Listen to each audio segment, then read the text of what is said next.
All right. Welcome to Standing for Truth.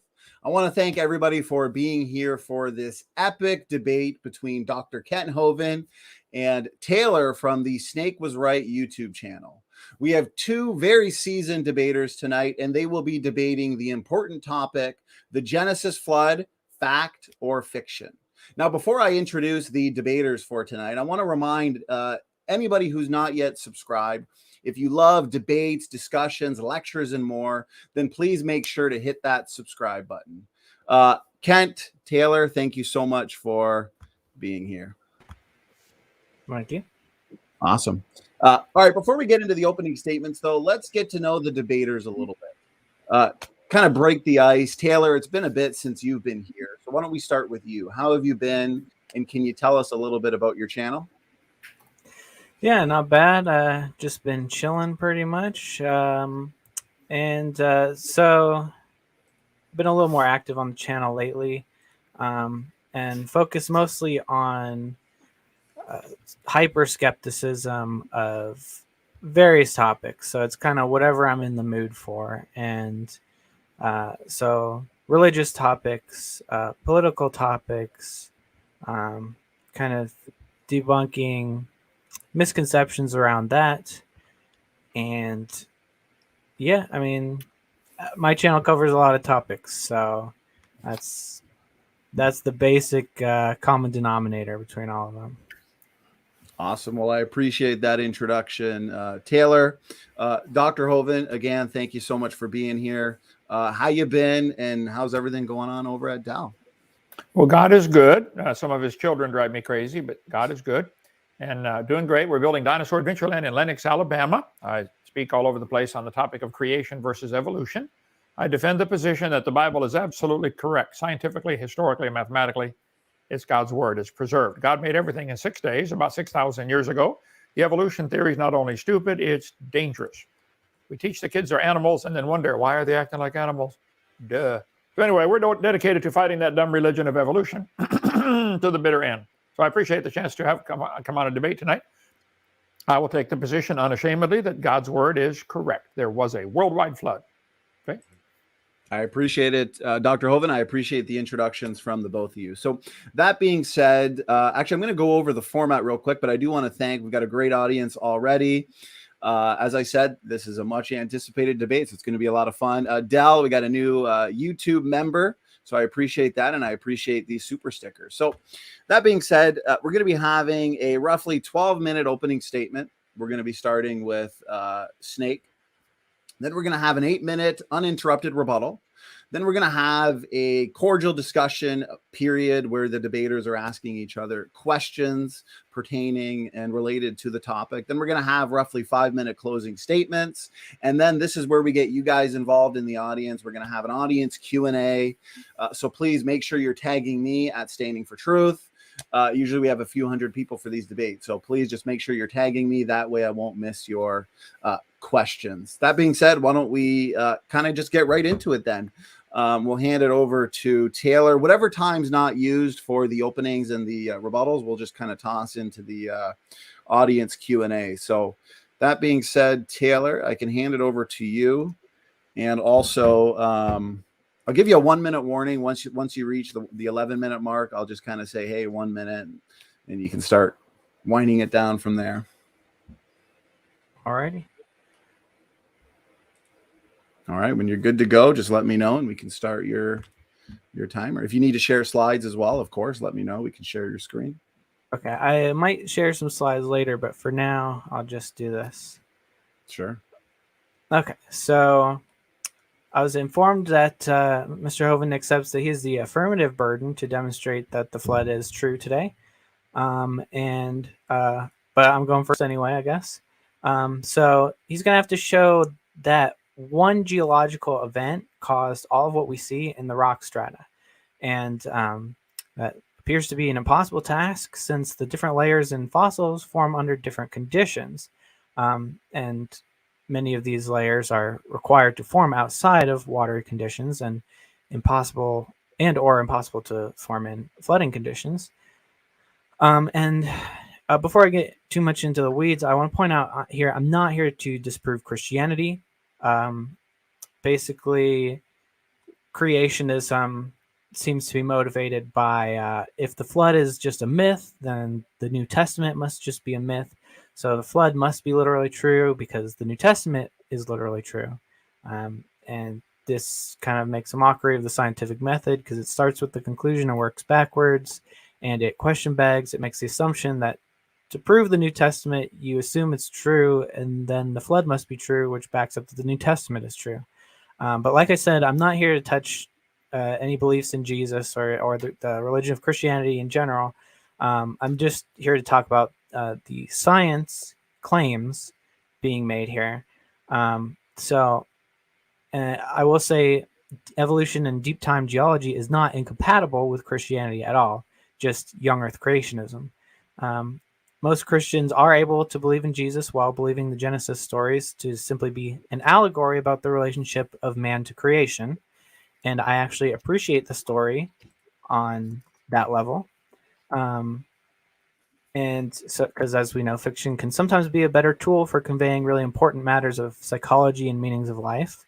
So I'm not here to destroy any beliefs in Jesus with evolution. I do not believe evolution disproves Christianity.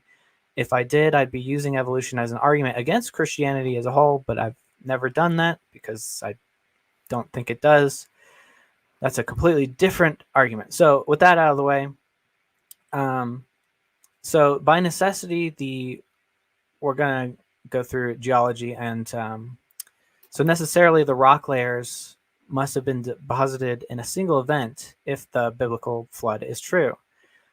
So this means that any features in the rocks that require dry or calm marine sedimentation will preclude the flood from even being a possibility. Unfortunately for creationism, these exist in abundance. So ichnofossils, which include footprints of animals and other traces of animal activity, cannot have been preserved under flood conditions, and yet they're found throughout the rock strata. So if you pour explosive flood waters and liquid mud on top of footprints that are in the mud, all you get is mixed up mud. So, and these fossils are known to only be preserved in calm water environments or dry environments. So, and the biblical flood would have simultaneously been producing water flows supposedly strong enough to carve through solid rock and move continents, but yet at the same time gentle enough to preserve small footprints in the sand, which is, and this is a crucial point because all of these things must have been formed simultaneously with the same event occurring over just a couple of months. So those are incompatible.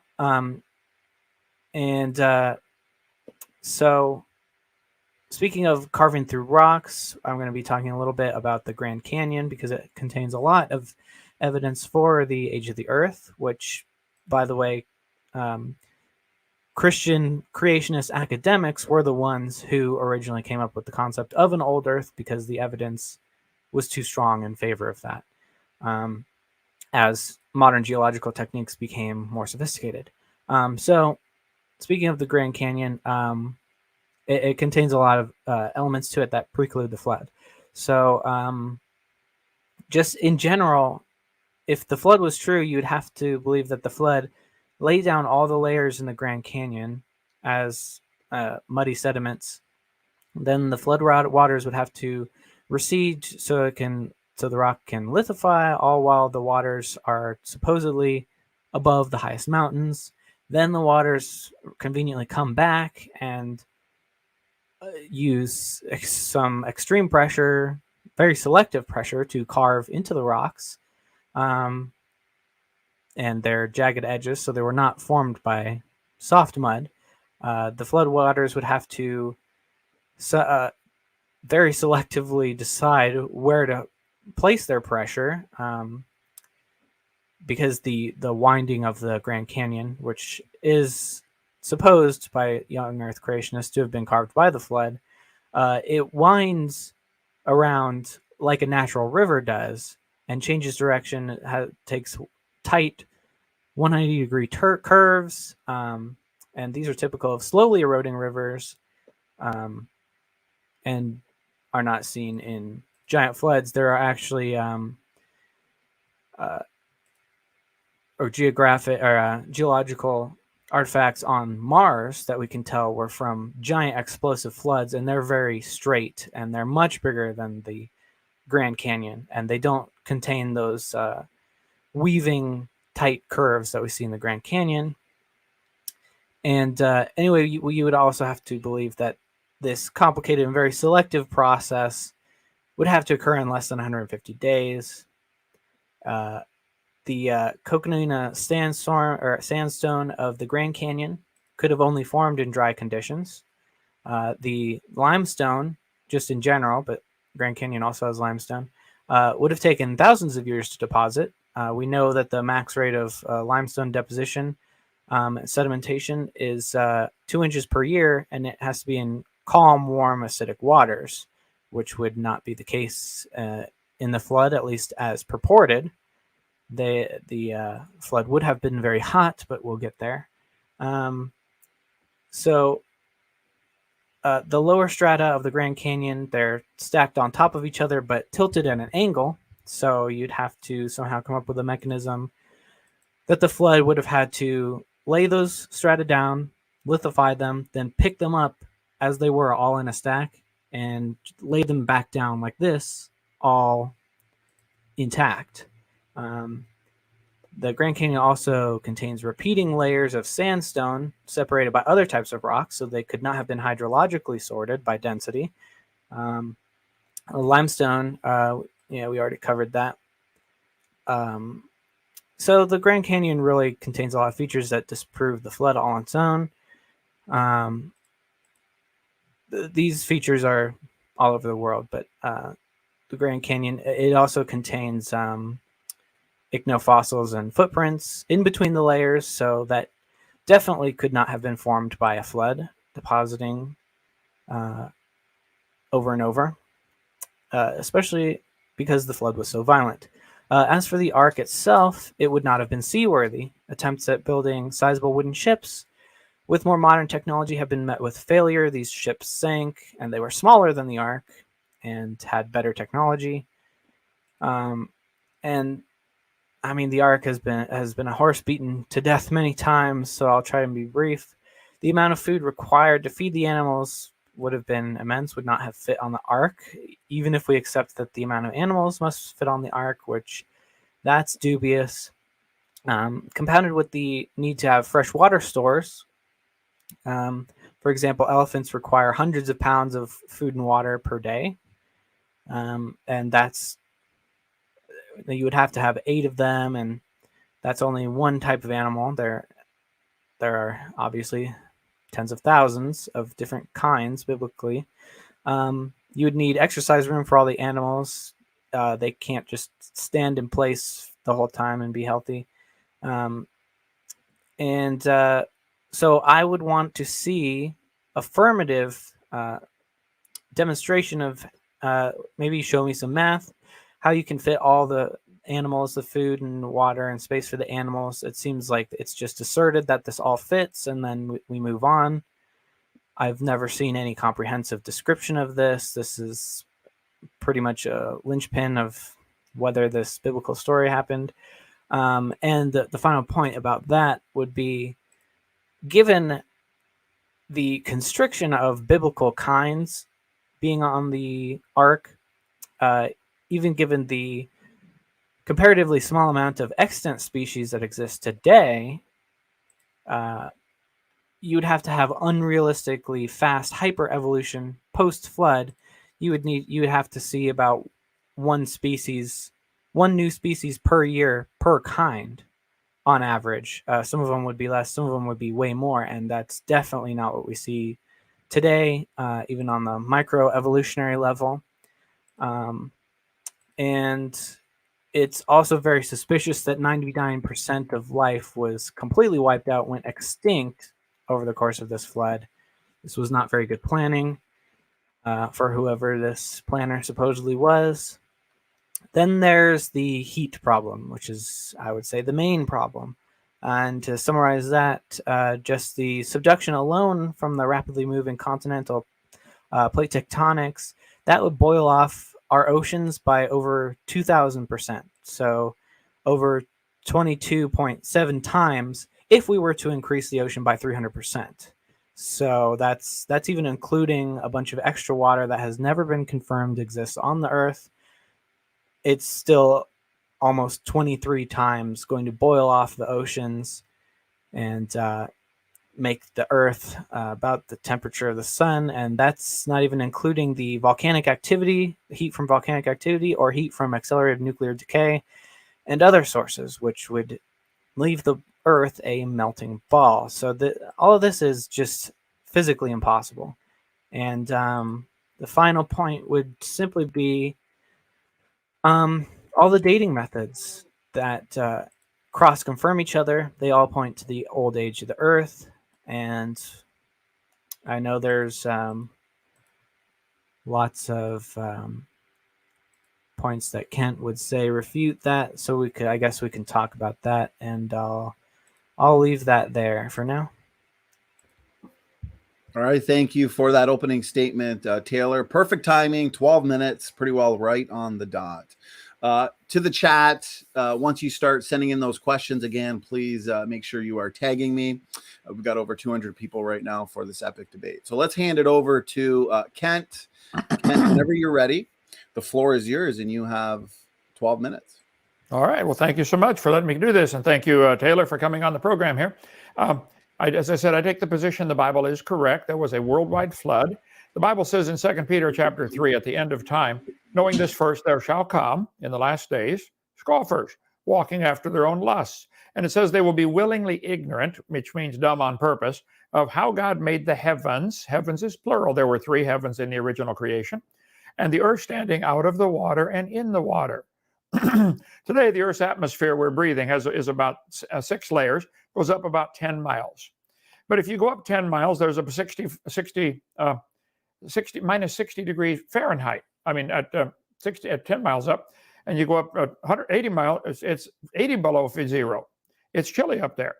So there are some heat sinks in our current atmosphere. The atmosphere of the Earth is very complex. It has at least 7 layers to it. People argue about how many, but we'll call it 7 layers. I believe the original creation was very different than what we see today, and the scoffers today are ignorant of that creation. I'm a firm believer that the Earth used to have a 7th layer, a layer of ice around the atmosphere, maybe 10 miles up, 12 miles up. Today, the atmosphere is stretched out about 200 to 300 miles. There used to be ice above that, compressing it down into a smaller ball, closer to the surface of the Earth, which I've got here someplace. So the Earth's atmosphere today, some people argue, goes up as high as 300 miles. I don't know. Most of it's within 20 or 30 miles of the surface. You can't get an airplane above 7 or 8 miles without great difficulty to fly. The Earth has a diamagnetic field. Magnets, ice, super cold ice is magnetic. When is Arctic ice like a magnet? Interesting. Venus or Neptune, Uranus and Neptune may have ice around them because we can tell by the magnetic field. So the gas giants, there are ice giants out there. So at about 6 miles up and about 50 miles up, it's about 80 to 100 below zero right now. When I flew to Australia, we're flying along, and the pilot on the plane had a little camera, little computer screen up there, said outside temperature, minus 100. I mean, over the desert, 100 degrees above zero down below you, but just 10 miles up, 100 below zero. Anyway, so the layers of the atmosphere, troposphere, stratosphere, mesosphere, thermosphere, exosphere, etc. I believe there used to be a crystalline canopy of super cold ice about 10 miles above the Earth that made the pre-flood world very different. That's why they lived to be 900 and why the reptiles grew to be 60 feet long. Dinosaurs did not live millions of years ago. They lived under this pre-flood condition with the canopy overhead. An ice canopy would block UV light, which is one of the things that causes animals to age. It would increase air pressure, and it would make a very, very different world. It could have been held up by the Earth's magnetic field, since super cold ice is magnetic, or like a big inflatable building. There are some giant inflatable buildings in the world. They get really big. 180,000 square foot in Alaska is a sports complex. 7 of the world's most intense inflatable structures. Wait a minute. The dome maintains a constant 15 to 17 pounds of air pressure.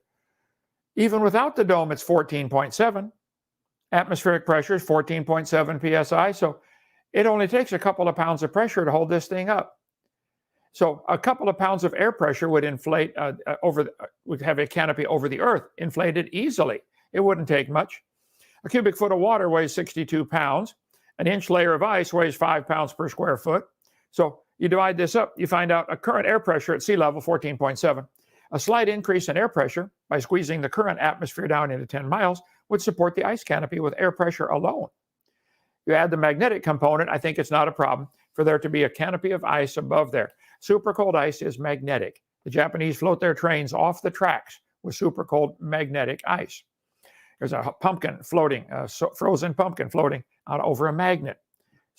Magnetic skateboard, okay? Super cold ice is magnetic. You can study all about the concentrator effect, etc. So everybody agrees, I think, that super ice under certain conditions becomes magnetic. So this ice above, when the space shuttle blasts off, it makes ice clouds behind, and they end up floating and end up drawn into the North and South Pole. Why? Well, they're magnetic, okay? Josephus, 2,000 years ago, wrote that God set the heaven above the universe, surrounding it with ice.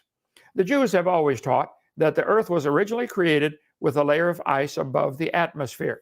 They taught it was 2 fingers to 3 fingers thick, a couple inches of ice.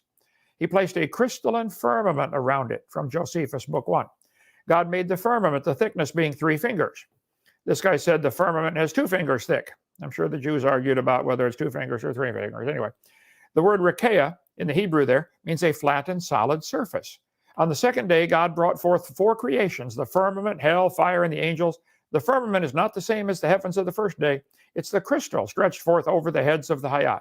You can read all about that. It was made to crystallize into a solid. Now, this crystalline canopy 10 miles up would not melt for many reasons. A, it's in a heat sink, 100 below zero up there. Secondly, it's like an igloo.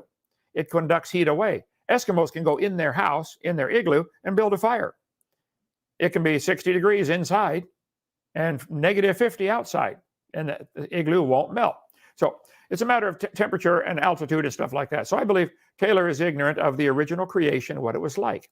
2 Peter chapter 3 says the scoffers in the last days will be willingly ignorant of the creation and the flood and the coming judgment of God.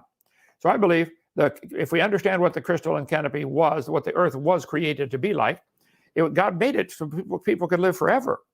According to the Bible and according to lots of historians, there was a time called the Golden Age when man used to live to be 1,000. They lived a long time. They were designed to live forever till they sinned. So not only were the humans living a long time, everything was living a long time. We have beavers in our lake down here. World's biggest beaver today is about 30 inches, 2.5 feet. They find fossil beavers 8 feet long. Something was different before they find fossil centipedes 8 feet long. Fossil dragonflies with 50-inch wingspan. Well, they couldn't possibly fly today. You'd have to have increased air pressure and thicker air, basically, and richer oxygen. I believe the Earth had probably 30% oxygen in the original creation. Today we're breathing 21, depending upon your altitude and pressure, etc. Okay, so the Bible says God founded the earth upon the seas and established it upon the floods. He laid up the depth in storehouses. The original creation had most of the water that's now in the ocean was inside the crust of the earth. He stretched out the earth above the waters, Psalm 136. So Paul said he was caught up to the third heaven in 2 Corinthians chapter 12. There's 3 heavens. First heaven where the birds fly, we call that the air. Second heaven where the outer space is, we call that outer space where the stars are. Third heaven where God lives, apparently. Paul was caught up to the third heaven. This is the only reference to it in the Bible. But the original creation, I believe, had most of the water under the crust of the earth, a crust to stand on, maybe 10 miles thick like we have today, and then a 10-mile layer of air, and then a couple-inch thick layer of ice above the atmosphere. That would block out UV light. It would increase air pressure. It would explain why some animals grew to be huge and why giant dinosaurs had small nostrils and small lungs. It was a different world back then. The water under the crust of the earth is where most of the flood water came from. The Bible says, and the fountains of the deep were broken up and the windows of heaven were open. So the water that was inside came shooting to the surface and flooded the world. If rock weighs about 160 pounds per cubic foot, so if there's 10 miles of rock, that would put 8.5 million pounds of pressure per square foot on that water. Once it develops a crack, it'll come shooting up out of there like a missile and probably launch rocks out into space, get them up to escape velocity to leave Earth's orbit. All scientists agree the Earth's crust is broken up like an eggshell into plates and that many of the plates are still moving. No argument about that I know of. So the Earth's crust is broken up. Why? I think that came from the flood. Most of the volcanoes and earthquakes are along these fault lines. America has hundreds of fault lines. Okay, so the water underneath was able to shoot up through these cracks during the flood. That ejecting water would shoot things up into space.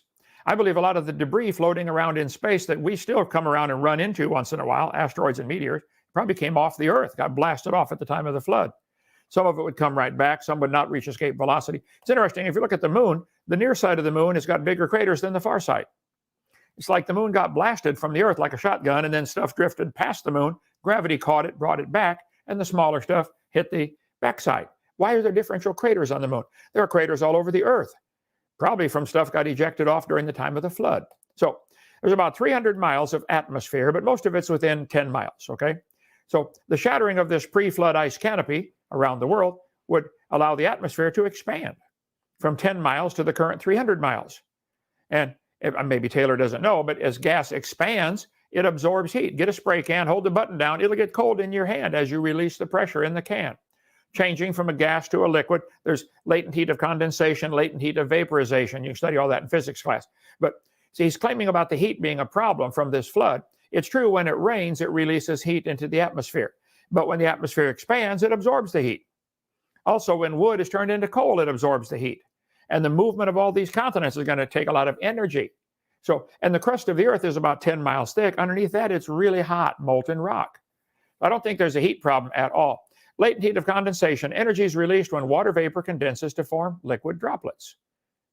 High school physics 101. I taught that for 15 years. So yes, I think the heat from the rain could be a problem if it weren't for the fact that the atmosphere is also expanding, which is going to neutralize it, negate it, equalize it, cancel it.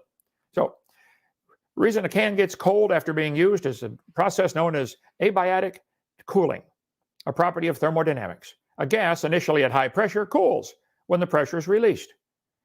Simple physics, okay?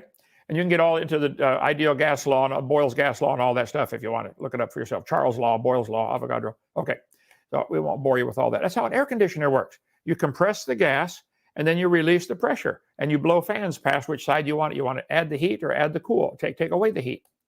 Let's see. Argonne Laboratory, they were able to take coal, make artificial coal. Interesting. There's a lot of coal in the world. Wyoming has the thickest coal seam in the world, up to 300 feet thick. There's 1.15 billion short tons, 1.16 trillion short tons of coal in the world. Yeah. 300 foot thick layer. Am I done? Oh, no. You still got 1 minute, Ken. Okay, good. Thank you. So wood under high pressure and heat turns to coal. There is a huge amount of coal in the world. This would absorb the heat, Taylor. Not a problem. So the problem here is you don't understand what that world was like. The original creation was different. It was destroyed by a flood. And the moon is pulling the water up on the Earth, so the water rushing into that bump, it's the same speed the Earth is turning. At this latitude, nearly 900 miles an hour.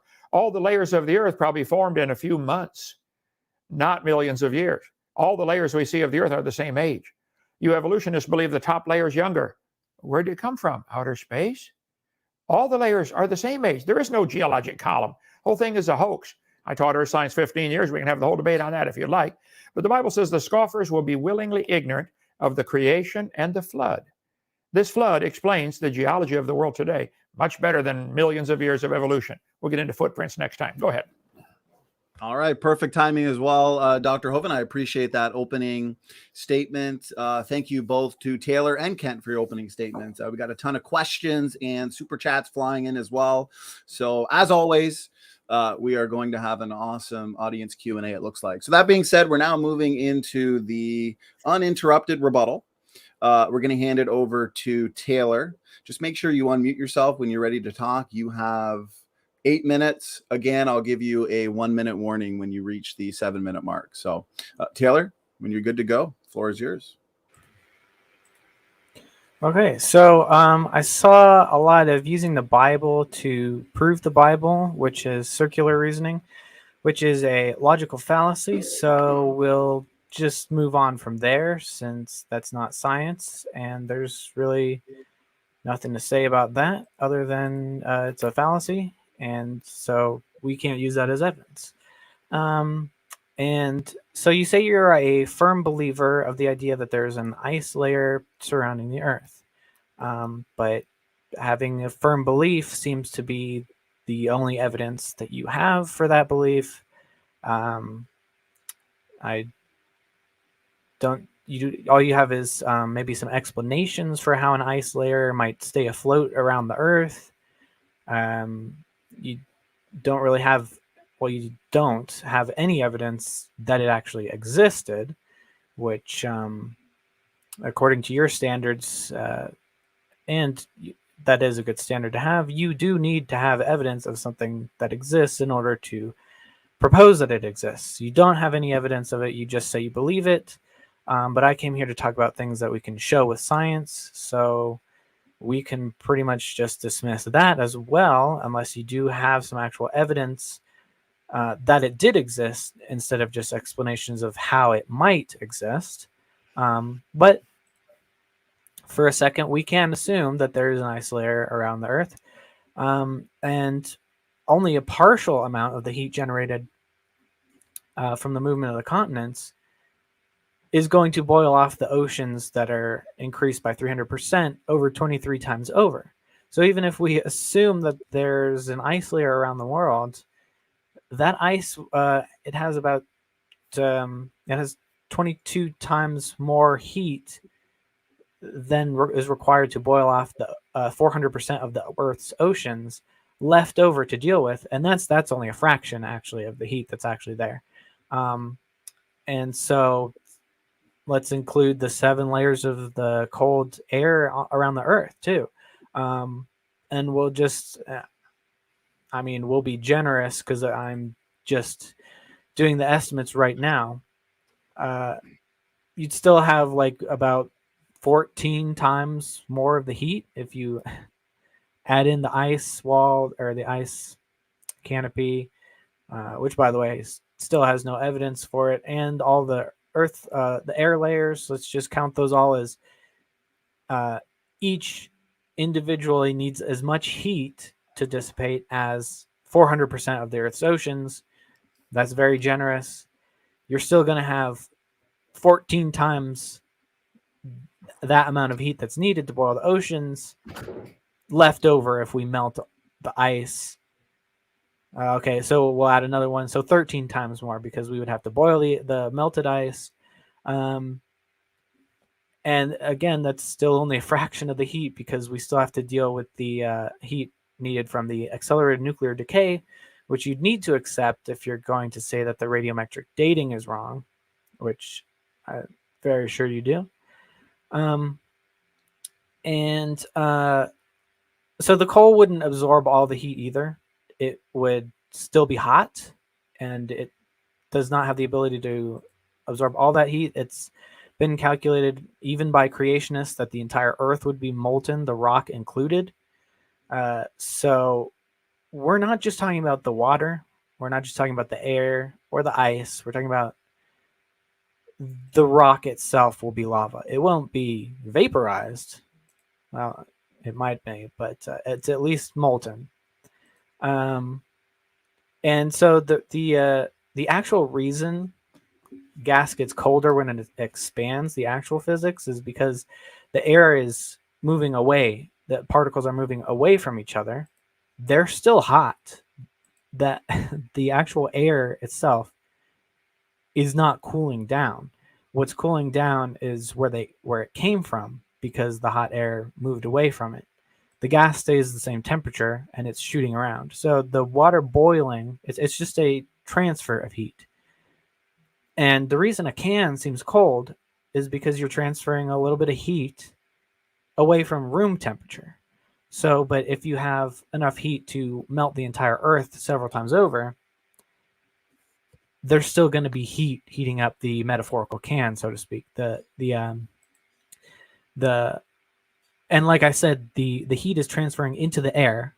So if all of the heat from this process gets transferred into the coal, into the ground, into the water, and it boils off, let's just say that cools the Earth down, even though that's insanely generous. You have a cold Earth, but all of the water is still carrying all of that heat, and it's still dispersing across space. So the water's still boiled, it's still gone from the earth, and all you have is a barren earth with no water on it. That's best case scenario. So like I said, the gas that gets scattered still carries that heat. The heat isn't thrown off into nothingness. It is carried away by the gas. I guess I'm not sure what else was covered. I think I covered pretty much everything I wanted to. I will mention, though, quick point, I'm not willingly ignorant, because all of the science clearly points toward an old Earth. Most of the scientists agree with that. And let's assume I'm wrong. Let's assume we're all wrong. It's still unintentional. It's not willing ignorance. So let's just not go into the ad hominem attacks. I assure you that you specifically don't want to go there. So let's just keep it with the science. All right. Well, that is about 7 minutes. So we will be throwing a minute into the Q&A. Thank you for your rebuttal. Snake, we're going to hand it over to Dr. Hovind. You have 8 minutes as well. Whenever you're ready, the floor is yours. Well, thank you, sir, and I appreciate that. It's obvious Taylor is concerned about the heat generated from the flood of Noah. 40 days of rain would generate a lot of heat, called the latent heat of condensation. There's no question. But I think it can be easily negated, as I mentioned, from the atmosphere expanding, which absorbs the heat, or from the wood turning into coal, which would absorb the heat. So there's no question that he has not proven this would be a problem. He believes it's a problem. He's chosen not to believe the Bible because of his imaginary problem he created. But I think there's a logical scientific answer for this. He made so many comments I'd love to get on here. Let's see. Using the Bible to prove the Bible. Well, there's no evidence whatsoever for evolution. There's no evidence that any animal's ever produced anything other than its kind. Dogs produce dogs and cats produce cats without exception. But you guys believe by faith that dogs and bananas have a common ancestor. That's not science. I agree, I cannot prove the Bible scientifically. At least most of it cannot be proven scientifically. The Bible says, God said, I made it. Okay, I choose to believe that. Now, if you guys choose to believe that mosquitoes and elephants have a common ancestor, that's your religious belief. Evolution is a religion by every standard that I can see. So, yes, I've chosen to believe it, but I'm not requiring everybody to pay for my religion to be taught in the school system. You guys want all of us to pay for your religion to be taught. I resent that. I'm going to oppose that till I die. Okay, let's see. I never said there is an ice layer. I think it's gone. It fell down. Super cold ice being magnetic. When it shattered with the fountains of the deep breaking open, the shattered canopy would be sucked in and dumped on the poles. There would be a rapid ice dump, ice age. Why are mammoths found frozen standing up? They were buried in probably 50 or 60 feet of snow in seconds, which would have come from the destroyed canopy. The ice pushing out would make glaciers sliding out rapidly, clear down to Kansas City, Missouri, leaving behind bulldozed ahead piles of rocks called terminal moraines or lateral moraines on the side, piles of rocks. They're all over the world. There's no question there was an ice age. But when did it happen? I think it came simultaneous with the flood. So you mentioned the geologic column. You do believe in that. I'm sorry. We'll fix that if you'll listen. There is no such thing as a geologic column. This whole thing was made up in the 1800s by Charles Lyell and other people who said the Earth has layers. Yeah. And they gave each one names: Jurassic, Triassic, Mississippian, Devonian. The whole thing is baloney. All the layers are the same age. If you shuffle a deck of cards, is the top card younger? No. If you shake a jar of mud, water, and sand and stuff, we do it here every day when we give our tours. School group came through today. We stop, shake the jar. It settles into layers in seconds. The top layer is not younger. All the layers form at the same time. Simultaneous. It's a matter of density. So top layer can't be younger. If the top layer of the dirt of the Earth is younger, it had to come from outer space. No, all the layers are the same age. Does the geologic column exist? No, it doesn't exist anywhere. We can cover more on that some other time. About Grand Canyon, we can get into that for a long time too. Anyway, the geologic column can only be found in the textbook. The only place you'll ever find your geologic column. This textbook admitted, it's right here beside me, Earth Science book, Prentice Hall. They said, HBJ, Harcourt, Brace, Jovanovich, if there were a column of sediments, unfortunately, no such column exists. The geologic column does not even exist anywhere except in the imagination. It's true the Earth has layers. I'm not saying it doesn't have layers. I'm saying they're not different ages, and they're not arranged in this order all over the world. There's only a very few places where you can even find them in the order they say they happened. Most of the world, 99.9% of the world, doesn't have them that way. The global stack of index fossils exists nowhere on Earth. The geologic column does not exist and does not need to be explained by flood geology. There is no geologic column. Change through time. If it existed, the layers you guys talk about, it'd be 100 miles thick. The whole crust of the Earth is only about 8 to 10 miles thick. I'm sorry, there isn't a geologic column. It doesn't have, you're wrong. They make up all these layers, you know, the shale and limestone, and there's true. I live in a gravel pit. We got lots of layers. There are 7 layers of gravel coming out of our gravel pit that go all the way to North Carolina, and they're all rounded off, rounded rocks. These things were tumbled back and forth like a rock tumbler, so they're all rounded, like trillions of them, all the way to North Carolina, all the way to South Florida. The gravel layers could not be formed as anything other than a catastrophic flood. I think the tide, the moon pulling the tide up and down on the Earth, would make the water rush back and forth to keep the bump full. At this latitude, 31 degrees above the equator, we're turning almost 900 miles an hour. So the water is constantly rushing one way or the other to stay under the moon because of the moon's gravity at the same speed the Earth is turning. At the equator, latitude 0, it's 1,037.6 degrees, 6 miles per hour. At the North Pole, 0. So the water moving sideways is what formed all these layers that you guys believe are different ages. It all happened rapidly. All the shale, the sandstone, all these layers would have formed quickly, not over millions of years. Let's see. What do I got in there twice for? There we go. So the geologic column does not exist. All over the world, there are anomalies like petrified trees standing up, connecting all the layers. How can the layers be different ages? Trees only stand up a couple of years after they die. The flood explains the coal. It explains all the geology of the Earth. People say, where did all that flood water go? It's still here. These oceans are huge. There's enough water out there right now to cover the Earth 1.5 miles deep, 8,800 feet, everywhere. Plenty. So the Bible says at the end of the flood, the mountains arose, the valleys sank down, and the water rushed off. It would form canyons in minutes. Grand Canyon probably formed in a few weeks, not millions of years. Come see our demonstration. Taylor, I'll give you a tour of the place and show you our demonstration where we make miniature Grand Canyon in seconds.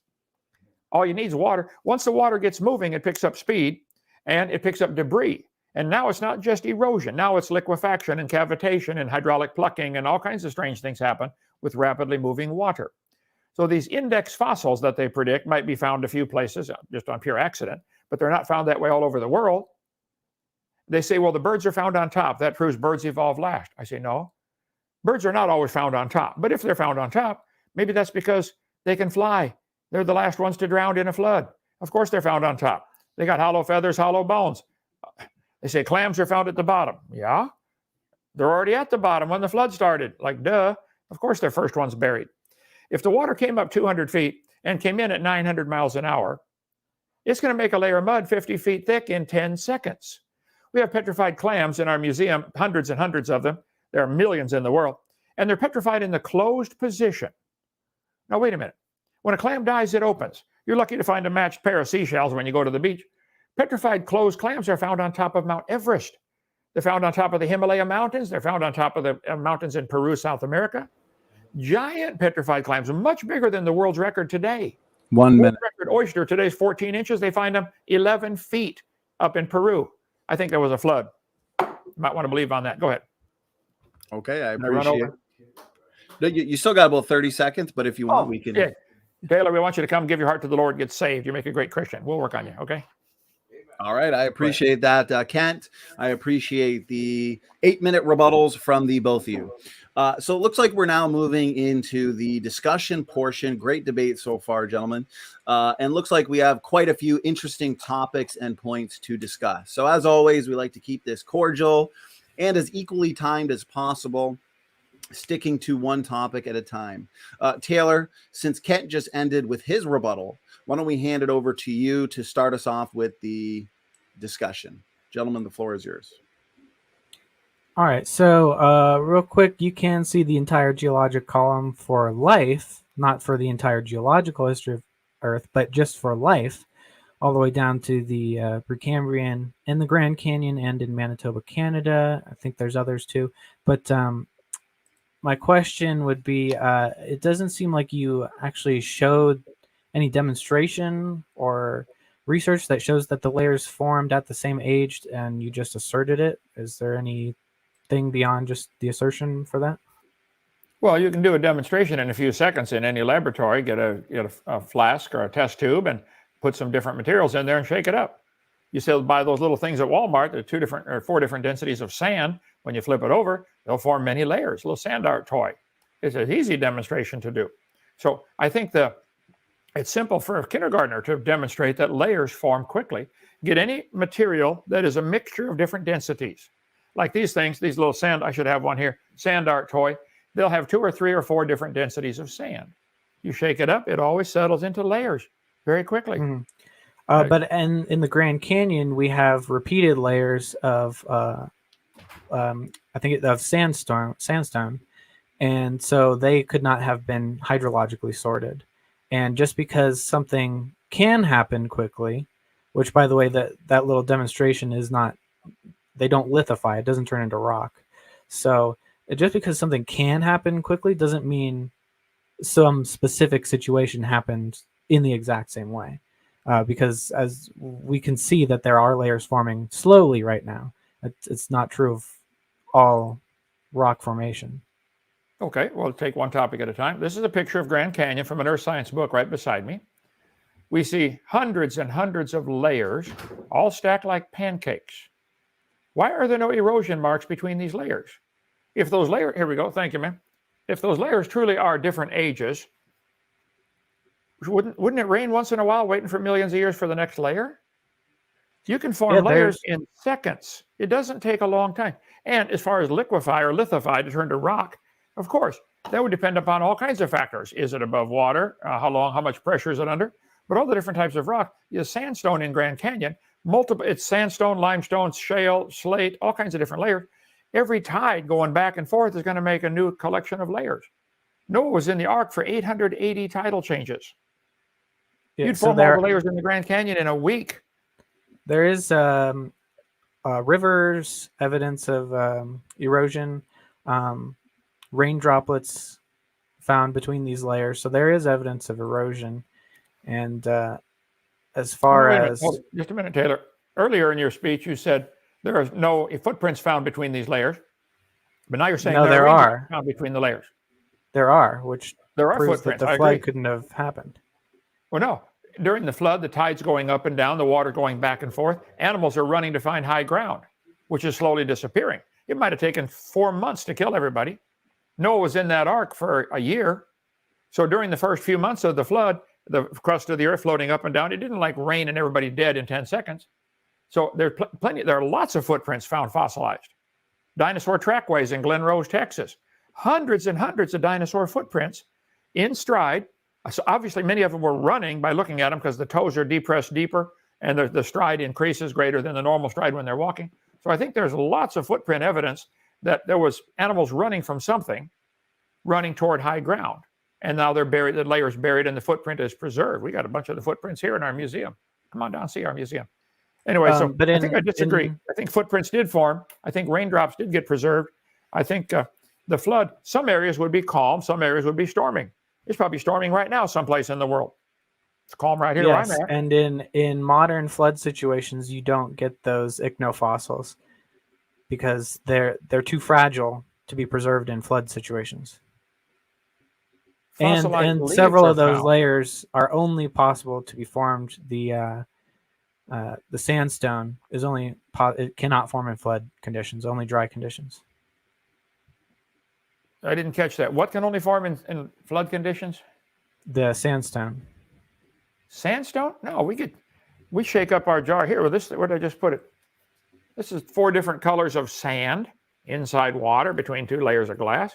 It'll form multiple layers of nothing but sand, called sand art. Not sandstone, though. It'll turn to stone if it dries out.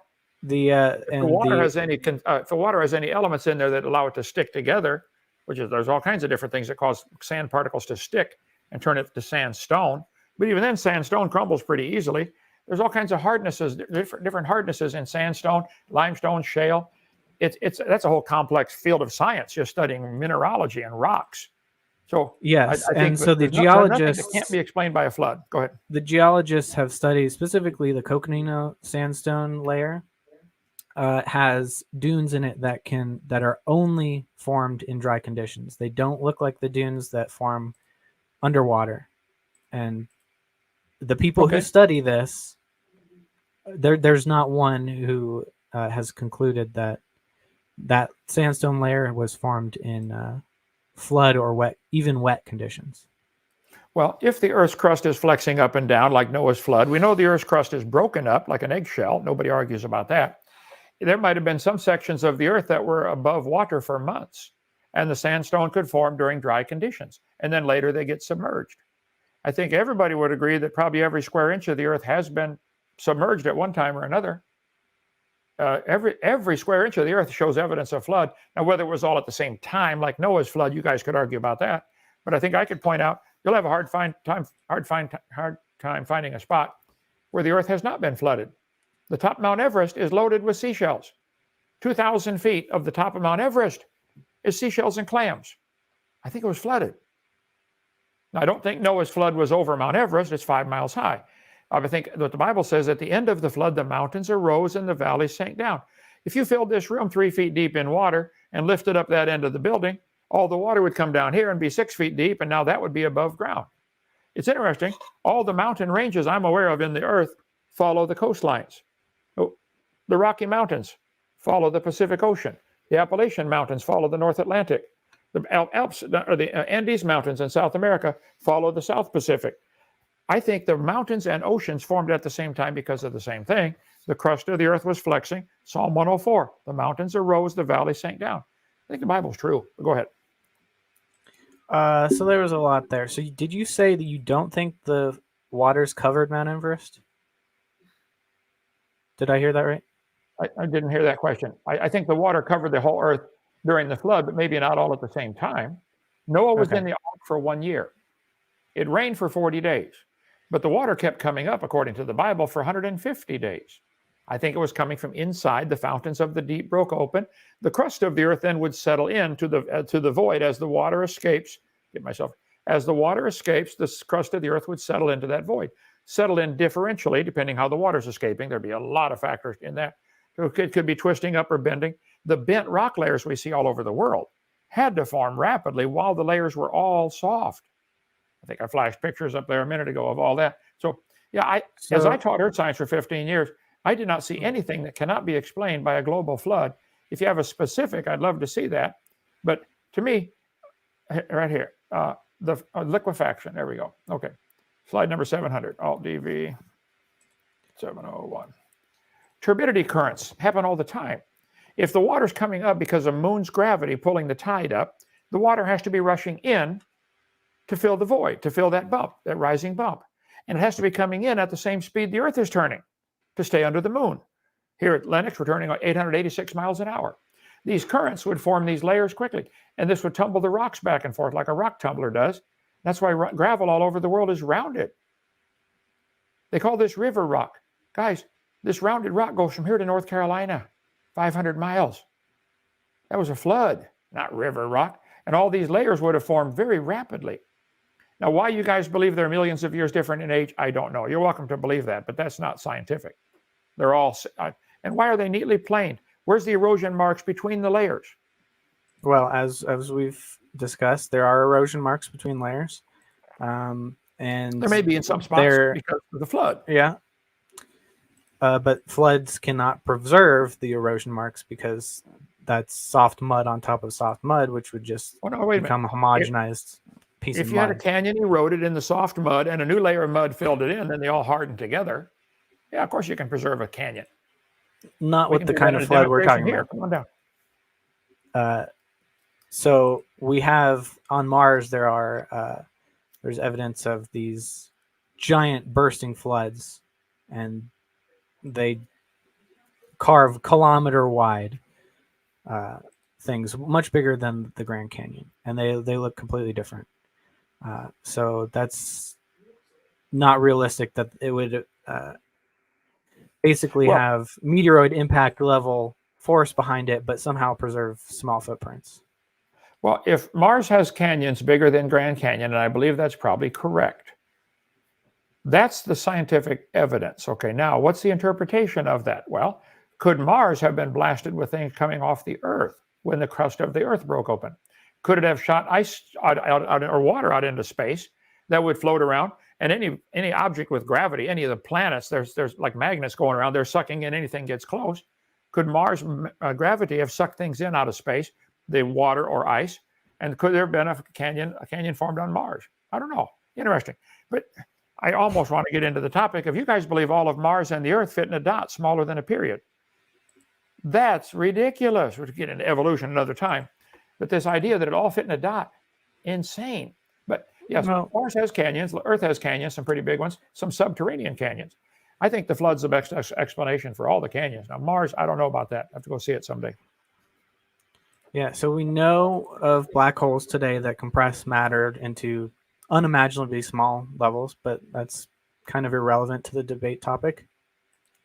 So what I was trying to respond to a little bit ago, before your last response, was that we do have the age of these layers, and that radiometric dating is extremely reliable. And the way that we can show that is basically, we can go into how we can error check for contamination for this specific method or this specific method. But the fact that you can test the same layers with different methods of radiometric decay and they come out with the same number, you don't have to know anything about the actual mechanisms of these methods. If they come out with the same age, that's cross correlation. That is the golden standard of scientific evidence, because even let's assume that the radiometric dating is broken, it should not be able to align perfectly every time with other methods of dating. That's like walking into a room where all the clocks have the same time on them and assuming that they're all broken, and assuming that the time isn't what they say, because they're all, but it's actually even more reliable, all the radiometric dating, because they're using different methods. So if all the clocks are broken, they could all have the same flaw. This is not possible with all of the different radioactive dating, and the fact that there are different ages consistently also proves that they were not created at the same time, because you have different rates of radioactive decay, and that will require miracles. Well, I think a couple things to consider. First of all, I think you're mistaken. They're not all giving the same age, but you got to realize there is such a the educational system and the publishing has been so clamped down on where nothing will get published if it doesn't go along with the current paradigm. You would never publish an article in a Muslim country saying Muhammad was a bad guy and Jesus was the Christ. They wouldn't publish that. They would probably get executed instead. You won't get an article published in communist countries saying communism is bad. Go to China and try to do that sometime. So if somebody publishes an article saying, look, I found radiometric dating to not work, they'll ignore it. It has to match the paradigm or it doesn't get published in a major journal. They've published those, actually. Okay. No one's executing creationists in America, and there are published challenges to this dating, which were responded to, and they showed the flaws in that method, and they were like, okay, let's move on. Well, I have lots of examples in my PowerPoint where they date living things and come up with tens of thousands of years old with the dating method. Yeah, they're still alive. That's a misuse of the method, though. Well, how can it be a misuse of the method? If my dog died and I took the bone in and said carbon date this, they would say, where did you find it? What difference does it make where I found it? If your method works, just date it. But they want to position it by the geologic column first to bracket the date they're looking for. Because they might carbon date a sample and get 5 different dates off the same sample. Yeah, because it's not for a living. Carbon dating is the flaws with that are known. There are constraints. It's not a magic wand that you can just date anything at any time. Most of these methods do not work for immediate dating, like when it begins. You can't really date it because there is a margin of error, which is small in comparison to what it can measure, but in comparison to like human lifetimes, it's within that margin of error. So you're not going to get the correct results. Well, It's you're like making my trying point to for me. measure. Thank you. It's trying to measure nanometers with a ruler. Yeah. Well, here's an analogy that maybe will help you understand. If you walked into a room and found a candle burning on a table, and I asked you the question, when was it lit? The only empirical science we can do on this, things we can study, test, demonstrate, would be measure the height of the candle. We can do that down to the nearest bazillionth of an inch. Okay, it's 7 inches tall. Then we measure how fast it's burning. Let's say, okay, it's burning an inch an hour. We get the Olympic stopwatches and we time it 4,000 times because we're getting paid by the government to waste our time on this candle. So we measure the candle. It is burning an inch an hour and it's 7 inches tall. When was it lit? Well, we just ran out of empirical science, and now we got to go to assumptions, which is what carbon dating does. How tall was it when it started? I don't know. Has it always burned at the same rate? All kinds of things can affect the rate of burn of a candle. Increased oxygen, little wind flow, thicker wick, thinner wax, flammable wax, I don't know. So radiometric dating would not have even been possible if the geologic column had not been erected first. Clear back in 1976, they knew the geologic column was how they really dated things. So they find a fossil. If you bring a fossil, absolute dating actually changed their assumptions to more accurate ones. Well, the absolute dating is, the first question they ask is, where did you find it? They have to bracket it based on the stupid geologic column. Ever since William Smith, fossils have been and still are the best and most accurate method of dating and correlating the rocks in which they occur, from New Scientist magazine 40 years ago. I can think of no cases of radioactive decay being used to date fossils. Earth's atmosphere is 300 miles thick. Most of it's within 10 miles, but the atmosphere contains mostly nitrogen, but some oxygen, and a very tiny amount of C14. Some of that C14 is all of it's radioactive, the C14. Carbon-12 and C14 are mixed in the atmosphere. It's created by sunlight striking the atmosphere. The whole carbon dating thing was made up in 1955, a couple of years after I was born, by Willard Libby. He said, wow, the sunlight is causing the formation of carbon-14. Plants are breathing in the carbon. We can tell how long that plant... Carbon dating is completely irrelevant here. It's not used to date rocks, so let's forget about that. Well, all the dating methods follow the same assumptions as the candle. Has it always decayed at the same rate? Do you know the initial content? You cannot possibly know either of those. They've proven there are many things that will affect the decay rate of all the different radioactive elements, whether it be carbon, potassium, argon, rubidium, strontium, lead-208, lead-206. All of them are based on the assumption that the decay rate remains constant, and we know what the initial content was. No, you don't. You can't know either of those. In an honest court of law, there are a lot of ways to know that, actually. There's a lot of chemistry involved, so it's complicated. For the lead-argon dating, the initial conditions are hostile to lead, so you can rule out lead contamination in certain conditions. How do you know the initial conditions? Because this is where your evolutionary assumption is flavoring your answer. No, that's just chemistry. And we're not assuming you don't know the initial conditions. Well, we do know how chemicals. We do know the results of certain chemical reactions, and we know the initial conditions of those chemical reactions. If it's something different, magic was involved. There's no reason to think that. Every time we test certain reactions, it's the same. Every time we test nuclear decay, it's the same. It's never changed. There's no reason to think that it was different. And if we assume that it was accelerated, that just makes the heat problem at least twice as bad. Oh, stick on one at a time here now.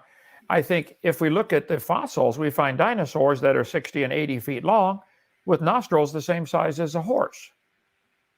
He couldn't possibly breathe. So something had to be different when that dinosaur was walking around, either richer oxygen in the air or increased air pressure or both.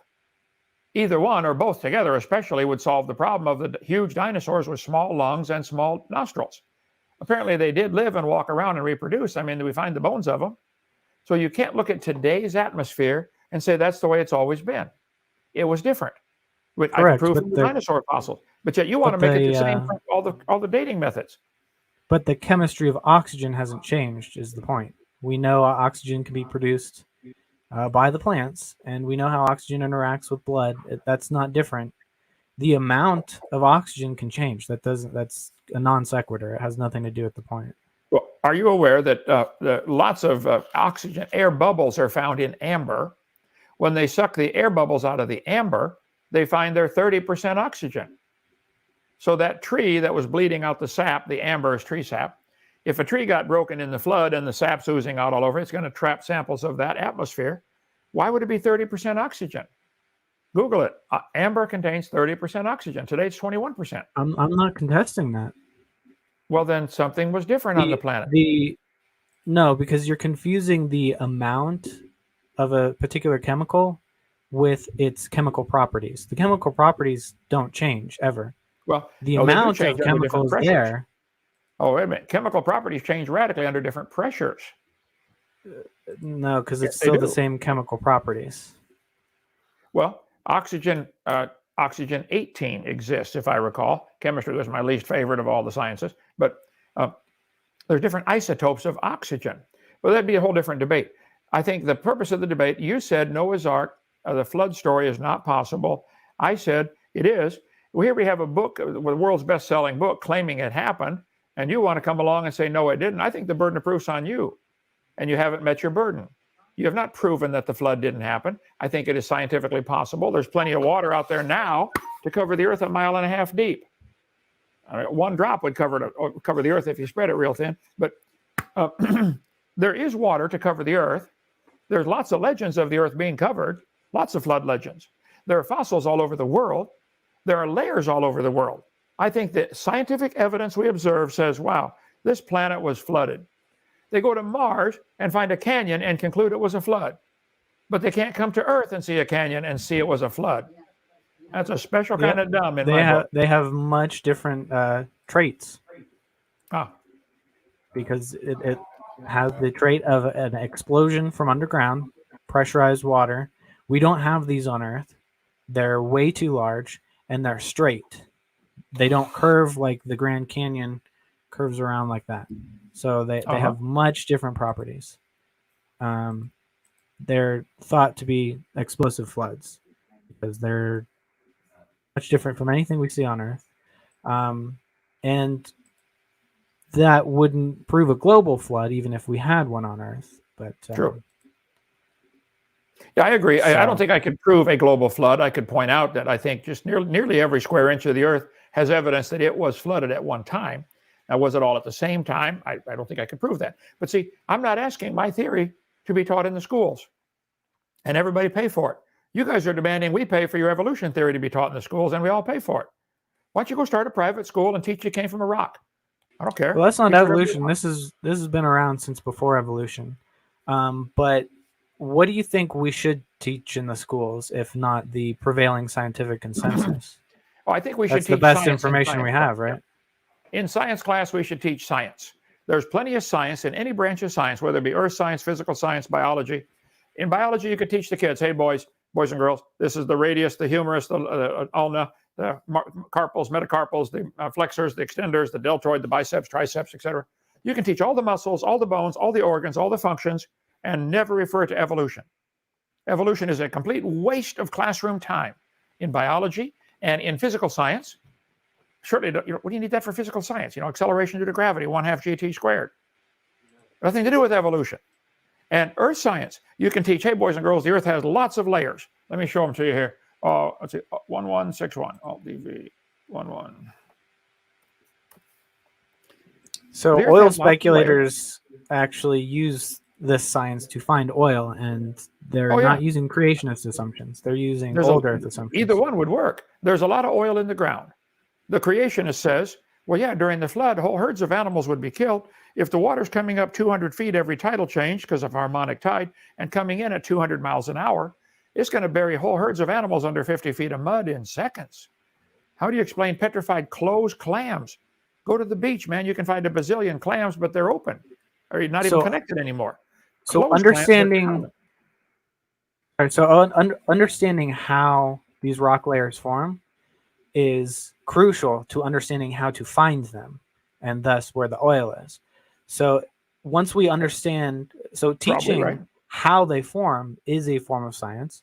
So teaching what we know about how sandstone forms in dry conditions only, at least the one that I referenced, and how limestone forms at a rate of only 2 inches per year, which is far too slow for a young Earth biblical flood model.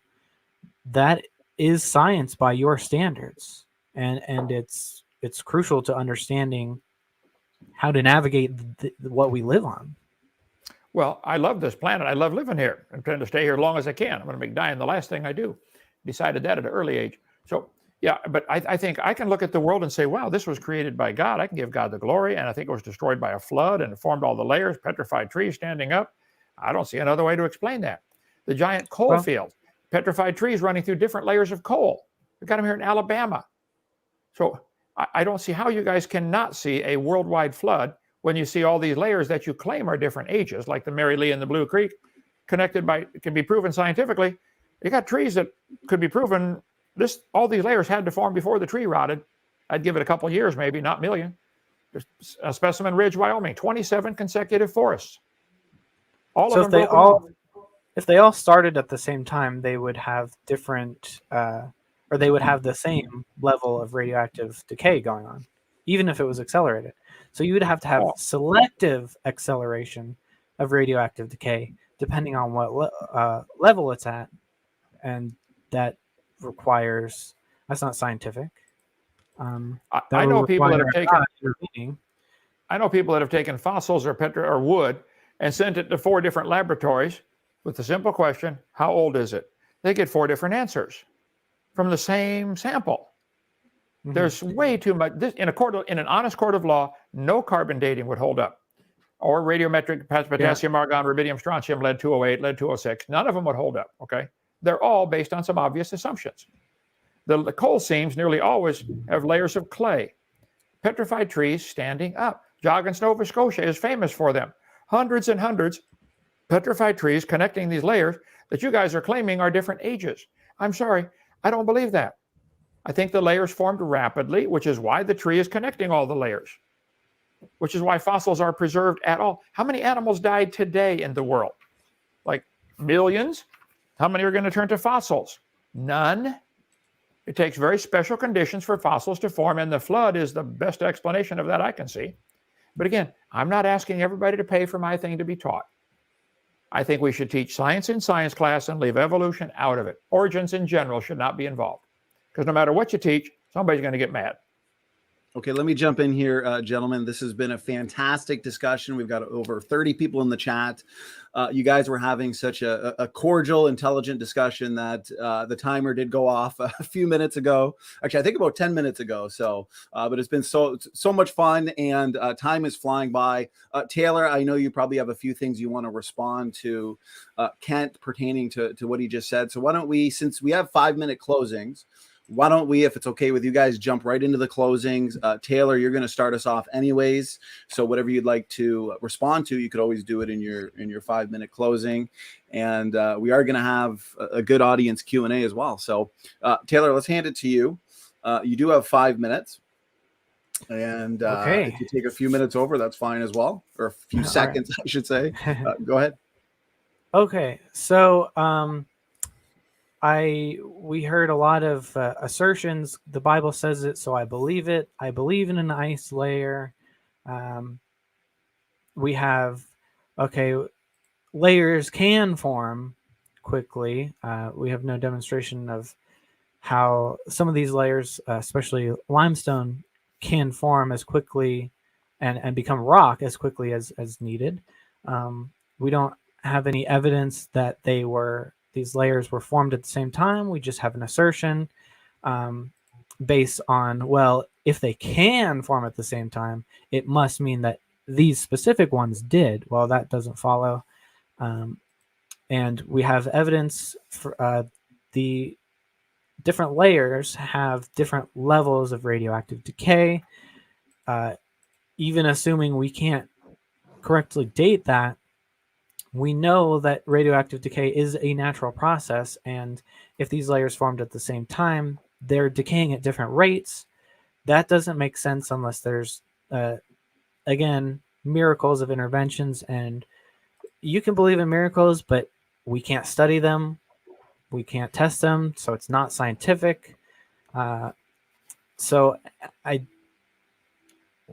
I'll touch on, I mean, the footprints again.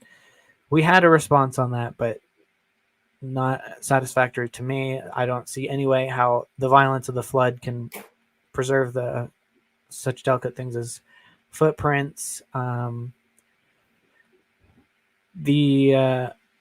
we didn't really get. I didn't get any response to the explanation of why the heat dispersal propositions would not be effective. We didn't really we had no response for how the ark would be stocked with enough food and fresh water, how the small amount of people working on it would be able to take care of all those animals, and no real response in numbers for how much heat could be absorbed by these various methods. We have no evidence of an ice layer. It's just asserted. Kent at one point even said, I can't prove there was a global flood, so I feel like that's an admission that he's failed his burden of debate. I feel like I've met my burden by showing that the different layers could not have formed at the same time. Simply that's really all I need to do. Some of the layers can only have formed in a dry situation. You only have 150 days. That's not enough to form dry sandstone, which has dunes that need to form over a long period of time. Limestone is an even bigger problem. I'll leap back a little bit. There was not really an explanation. So I explained how the boiling water, yes, it will cool off the surface of the earth when it boils, but then you have boiling water shooting off into space. You still have no water. Same problem with the coal. I think this is a misunderstanding of how basic thermodynamics works. It's not the water is not cooling down. Whatever's absorbing the heat is actually getting hotter. It would still hold on to the heat. Wood turning into charcoal, it's not like a heat vacuum. It wouldn't suck in the heat from the plate tectonics. It would only absorb heat that's directly next to it. And this would, even assuming they can absorb all of it, you'd have these red hot coals dotting the entire earth and completely evaporated oceans. It's just completely inhospitable to life. And that's, again, being very generous. Everything would be melted. Everything would be evaporated. Even if we assume that the ice layer is as 10 times the water that we have on the earth, it would be completely evaporated by a mere fraction of the heat generated. So let's see. The radioactive dates correlating with each other shows that it's actually, the chances of them all correlating with each other is impossible if it's just random dates being generated. So the fact that they're cross-correlating, that's the gold standard of science. That shows that even if one of them is broken, even if multiple are broken, the fact that they're all aligning on the same results with different methods, that is absolutely the highest standard of evidence that we have in science. You say, teach science in science class. These are very useful concepts. Even evolution has been very useful, especially in the medical sciences, because especially things like viruses, things that have inserted into our genome over time, viruses that we've inherited from other animals, the way viruses evolve and mutate. 30 seconds. Okay, and the last thing I'll say is, you mentioned give glory to God. You can do that without young Earth creationism. In fact, I believe that it's a much, much greater God that created this universe that operates as a clockwork that can run on its own. It would require a much better planner and just a much greater mind to create this universe that is able to create life within itself, to create all the things we have without even him intervening every once in a while. So it does it all by itself. That's a much greater machine than God having to constantly tweak things along the way. So you can still give glory to God no matter what. So that's it. All right. Thank you, Taylor, for that concluding statement. That was exactly 6 minutes. We're a little more easygoing on the closing statement. So we're going to hand it over to Kent. Kent, you also have 6 minutes whenever you're ready. Well, thank you. Thank you for doing this. And I appreciate you guys at Standing for Truth for taking the stand to just let both sides say their mind, speak their mind. This is great. Let people sort it out. The Bible says clearly in the very first chapter, God made the firmament and divided the waters which were under the firmament from the waters which were above the firmament. There used to be a layer of water above the air. That is probably what made them live so long, and it had filtered out the radiation. The Bible says the earth is the Lord. He founded it upon the seas and established it upon the floods. There was water above the air. There was water under the crust of the earth. He layeth up the depth in storehouses. He stretched out the earth above the waters. So the model that I gave, with an original creation having a layer of ice above the air, and then the air to breathe, and then the dirt to stand on, and water under the crust, which is where the flood water came from, is the model that I defend. I think that's what the Bible teaches. There was water in the crust of the earth that came to the surface, but the scoffers are ignorant of that flood. That flood explains a lot of things. They're willingly ignorant of how God made the heavens, plural, heavens, and the world was overflowed with water, and it perished, and the fountains of the deep were broken up. It rained for 40 days, but the water kept coming up for 150 days. It's coming from inside the crust of the earth. This water shooting out explains a lot of things that we see, the erosion marks. There's a whole section about Grand Canyon. I forgot to get to that. As the water's draining off the backside of the dam, which makes up Grand Canyon, it would have spiked barbed canyons. You Google barbed canyons, you'll see that can't form. It had to be formed by rapid draining of a lake. Grand Canyon's a washed out spillway. But we talked about all this stuff in the rapid formation of the mountains and the canyons, the wrinkling of the carpet, etc. He mentioned several things I didn't get to cover here. He said evolution is used in medical science. I think you're grossly mistaken there. All we've ever seen is dogs produce dogs and cats produce cats. I think that any bacteria or viruses that evolve have to stay within the same kind. They're still a bacteria. No bacteria has ever evolved into an elephant. But there's no evidence whatsoever from any branch of science for the claims that evolutionists are making. They're just making these claims. These wrinkled mountain layers, as I mentioned, hundreds of layers all tilted at the same time. All at the same time. There are no cracks in those little layers where they were bent after they were hard rock. They were all soft mud when they bent at the same time. I'll show you pictures here. And underwater today, there are millions, maybe tens of millions of hot water vents shooting water up into the bottom of the ocean. Some are on the surface, like geysers, like Old Faithful.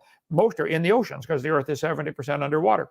But this trapped water that's down there is probably left over from the original creation that did not get to escape yet from the flood. Scoffers are ignorant of the creation, the flood, and the coming judgment of God. The Bible says, the heavens and the earth which are now, which we're standing on, are reserved unto fire against the day of judgment. There's only two conclusions you can come to. There's a God or there isn't. If you say, okay, I believe there's a God now, is he capable of writing a book and telling us how he did it or not? Some people look at the same thing and come to opposite conclusions. That's a 6. No, it's a 9. Okay. No, it's a 4. No, there's 3 of them. Are there 2 faces or 2 vases or a vase? So I think we can all look at Grand Canyon and say, yep, Grand Canyon exists. The evolutionist says it formed slowly with little water and lots of time. Creationist says it formed quickly with a lot of water and a little bit of time. Either one would make the canyon, but there are things about it that cannot be explained by the slow erosion. And I cover all this in my seminar series. Anyway, if you'd like to help, I want to help strengthen your faith in the Word of God. My seminar series is 18 hours long, covers all kinds of this. Where do dinosaurs fit in? You can get the whole thing for $50. When you're done watching it, you can return it and get your money back. I used to loan my videos out. I learned right away people don't borrow, but they don't steal, but they borrow and never return. So pay the $50. When you're done, send it back. We'll get your money back to you. We just want to help. If you're concerned about the world, the way things are going now and what's coming, I did a whole series on what on earth is about to happen. Whoa. I think it's 20-some hours about what the Bible teaches the future holds. We're headed for disaster, folks. You might want to get ready for that. If we can help, call us, 855-BIG-DINO. That's 855-244-3466. I'm extension 3. Take calls all day long. I'll be glad to talk to you. And Taylor, if you want to call, we can talk off air sometime, or come down and visit Dinosaur Adventureland. We're going to have a big Thanksgiving party here for everybody, atheists especially invited. We'll do it again at Christmas. Bring the whole family down. We'll feed you like a king, treat you like a king, show you the place, teach you some science. Okay, thank you so much for having me. 1 minute left, right? Keep these debates going. And Taylor, come on down. We want to treat you like a king. We'll show you around Dinosaur Adventureland. Okay? I appreciate that. Kent, thank you both, Kent and Taylor, for a fantastic debate. Great audience and just really, really good debate. I appreciate it. That being fed like a king, Dr. Hovind, sounds pretty good. So I may just have to sneak down there and enjoy a Thanksgiving dinner with you guys. So as we kind of get into the Q&A here, though, I just wanted to announce real quick that we at Standing for Truth Ministries have partnered with John Mackay, the creation guy, and his creation research team on a new short film that should be released early 2022. So here's kind of the sneak peek movie poster for it. It's going to be a ton of fun, experience creation from the beginning. So stay tuned for that, guys. We will keep you posted more and more on how that's coming along. So that being said, thank you to the audience for a ton of great questions. We'll never be able to get through all of these. I'm going to put a time limit on the Q&A, actually, as we usually do, which means we'll get through as many as we can within about 20-25 minutes. So why don't we just kind of get right into the first question, as we usually do here. Let's say the question's for Taylor. Okay, we'll give you the chance to obviously answer it first. Kent can give a response, and then we'll give you the last word. That way we can move along smoothly. So the very first question that came in all the way at the beginning from Dylan Bradshaw. And I appreciate if some of these questions were answered during the discussion, but I guess it's just the nature of debate. So Dylan asks you, Dr. Hovind, he says, an ice canopy would create a major heat problem on the Earth. Have you considered this fact? I don't see how it would. An Eskimo's igloo doesn't create a major heat problem. It gets to a certain temperature and it transfers heat right through the ice.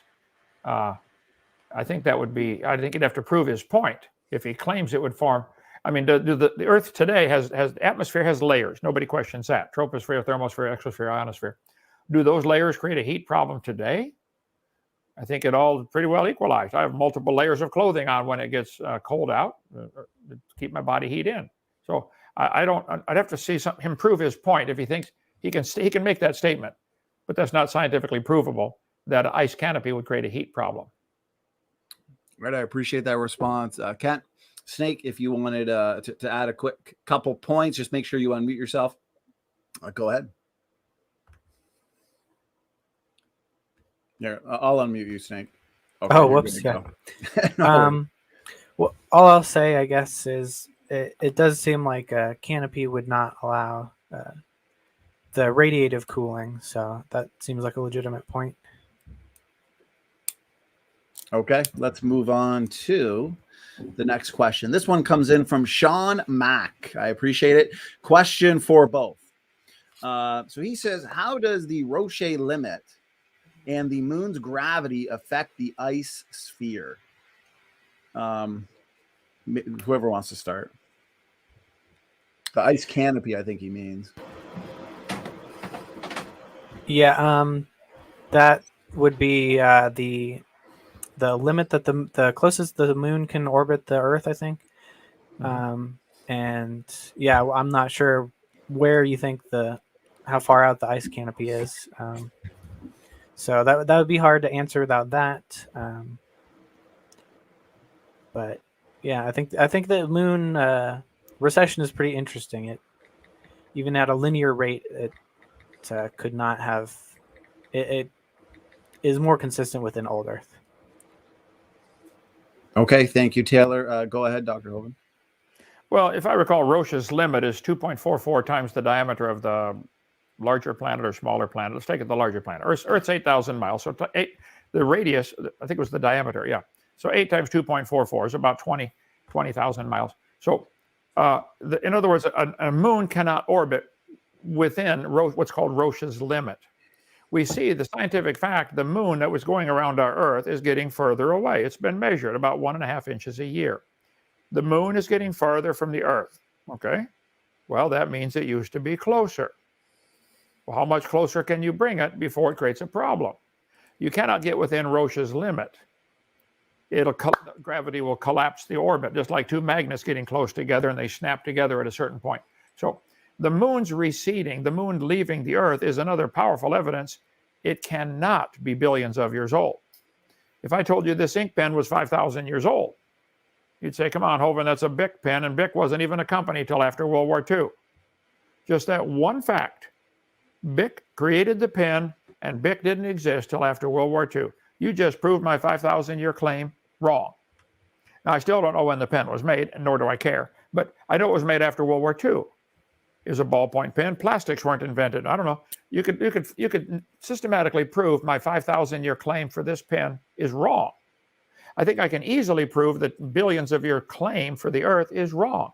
The Earth is cooling off. The moon is getting further away. The Earth is slowing down in its spin. The population of people is growing. I go through about 60 different scientific indicators. The Earth cannot be billions of years old on my YouTube channel, Kent Hovind Official. I did a whole series, an hour long, just on this DVD series here you can get, called The Age of the Earth. How to show the Earth cannot possibly be billions of years old. The age of the Earth. So it only takes one proof of a young Earth to prove the point. I mean, if you told me, this ink pen was 5,000 years old, I could, with 1 point, prove, no, you're not. It's not. It's made by Bic. So I think one proof of a young Earth is all that's needed, but I give about 30 or 40. I think over my YouTube channel, Kent Hovind Official, I've probably given a total of maybe 70 scientific indicators, not from the Bible, from science. The Earth can't be billions of years old. The sun is burning up. It's losing 5 million tons a second. It's quite a fuel source. And it's shrinking 5 feet an hour. Okay, if you want to do the same, put the same standard you do with carbon dating, well, then it's only a few million years old. Unless you want to allow for variation. Where's the extra material going to come from for the sun to burn? But that's a long story. So I think the question about Roche's limit is a fair one. The moon cannot orbit within Roche's limit, whatever that is. I think it's 20,000 miles. And yet we see the moon getting further away. I think that's a problem for Taylor and not for me. Go ahead. All right, I appreciate that. Well, I appreciate the question. Okay, you know if what? I could respond with some math real quick. Sure, go ahead. Just because that was real long. So the 4.5 billion years that the Earth has been dated to, the moon is receding by 4 centimeters a year. And the moon is not receding at a linear rate because of an inverse square law, but let's be generous, assume the linear rate. That would be a total recession of 180,000 kilometers. The current average distance is 385,000. So just basic subtraction, the moon would still be 205,000 kilometers away from the Earth, which is well above the 18,400 kilometer Roche limit. So that line of attack does not work. Go ahead, Ken, if you wanted to respond. Would the moon being closer affect the tides? Isn't the moon what causes the tides? If the moon were closer, you inverse the inverse square law. If you brought the moon into half the distance, it's quadruple the attraction, 1/2 inversed and squared. The tides would be enormous. Whether it's within Roche's limit or not, it would still destroy the Earth with increased tides with a closer moon. But there's a million other questions to get to. All right. Well, thank you for the little back and forth there. Good questions. Let's get right to the next one. Let's see. So that one was for, the both of you. Okay. So let's get to this one. Comes in from Mike Jones in the form of a super chat. So I appreciate the super chat and support Mike. He asks, question for Dr. Hovind. Have you worked out your equations with a meteorologist or a planetary scientist to see if your ice dome is feasible? I've not worked it out with them. No, many other people have worked on this. Walt Brown, many other people have talked about, have done research on this. It's gone. Whatever was up there is gone. Has been gone since the flood 4,400 years ago. So it would be theoretical. We see the evidence of glacial lateral moraines and terminal moraines clear down to Kansas City, but we don't see glaciers down to Kansas City. So I think there's evidence that there was ice clear down to Kansas City. That's not a question. I think there's overwhelming evidence the Earth had ice age, rapidly moving ice roaring down from the poles. I think there was an enormous amount of ice on this planet at one time, more than we have now. We see the evidence of giant creatures that are found fossilized. I mean, cattails, 60 feet tall, cattails. Just about everything we see alive today is found in fossil form, much bigger. So I think the crystalline canopy above the Earth is a simple explanation and the Bible certainly teaches there was water above the atmosphere. And the historians have always taught this, something was different. So I think it hasn't been disproven. It doesn't make it proven, but it certainly isn't disproven. All right, I appreciate that answer. This next question is actually for you, Taylor. We've got a good mix of questions for both Kent and you, Snake. So this one comes in from Wretched Vessel. Question for Taylor. How do you know what the heat would have been? Why isn't your assumption just that? Why isn't my assumption?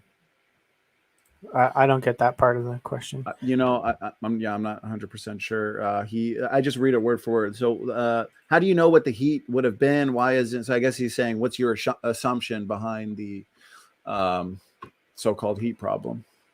Well, there have been, was it Andrew Snelling who did some calculations, but the two that I'm working with was based on the friction that it would take to move a continent in that little amount of time.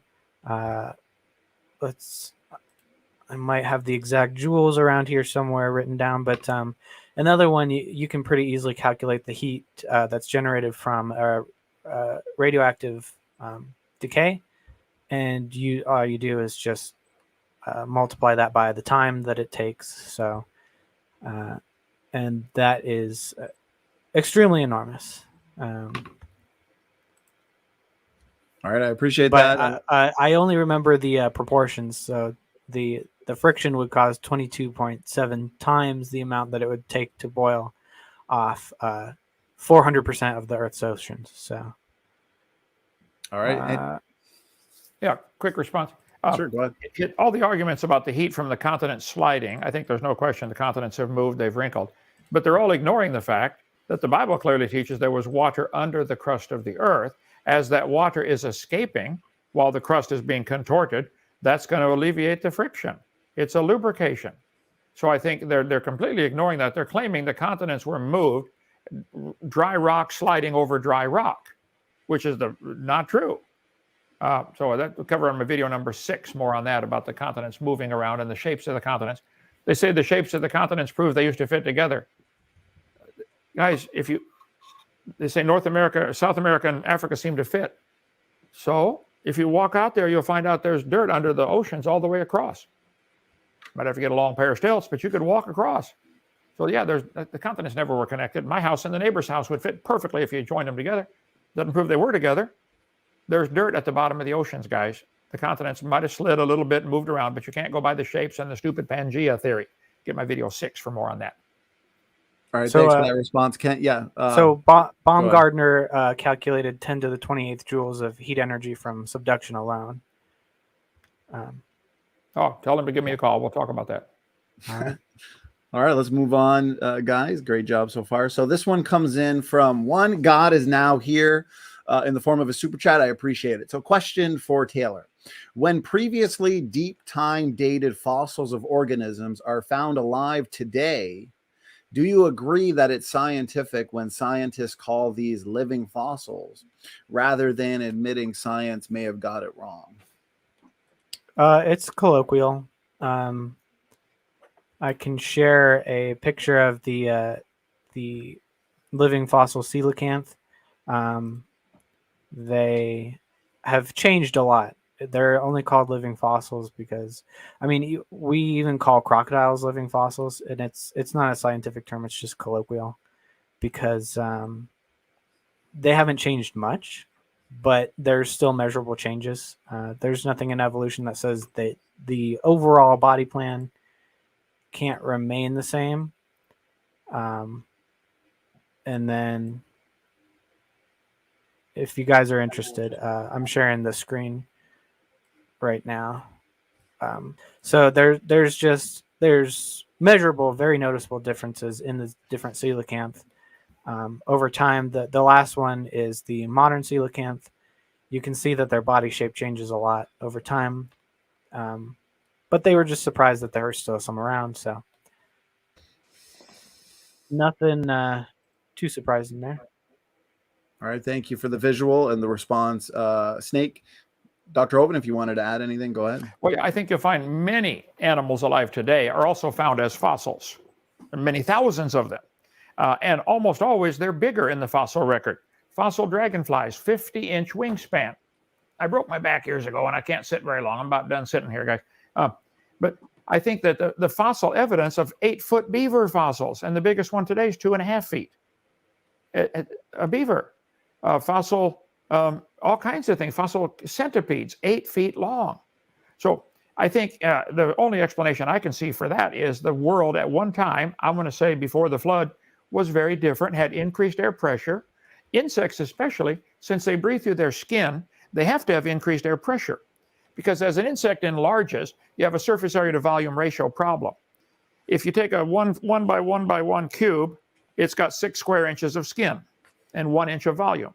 But if you double it to 2 by 2 by 2, it's now got 8 square cubic inches of volume and only 24 square inches of skin. You went from 6 to 1 to 3 to 1. And I cover all this on video 7. So I think that the insects are a great problem for the evolutionist to explain the giant insects. Increased air pressure and increased oxygen solves it easily. All right, thanks, Kent. What we'll do, because the question was for you, Taylor, I'm going to make sure I get through the last 2 super chats, and then we're going to call it a night. You guys have already been generous enough with your time. So, Taylor, real quick response. We're going to get through these last 2 super chats just to honor the donations, and then we're going to call it a night. Yeah, there's no problem with extra oxygen or bigger animals in evolution. So, all right. So this one comes in from Raw, $5 super chat. I appreciate it. And we can just have a rapid fire on these last 2. Let me see here. She asks, why aren't there any modern animals or plants found in primary? Oh, I just noticed Kent was maybe just getting up to walk around. If you want, Taylor, what we can do is, I did see one about human footprints. Yeah, I'm looking at the super chats. We only have 2 left, and this one came in from who, what, when. I think this might be the one that you're referring to.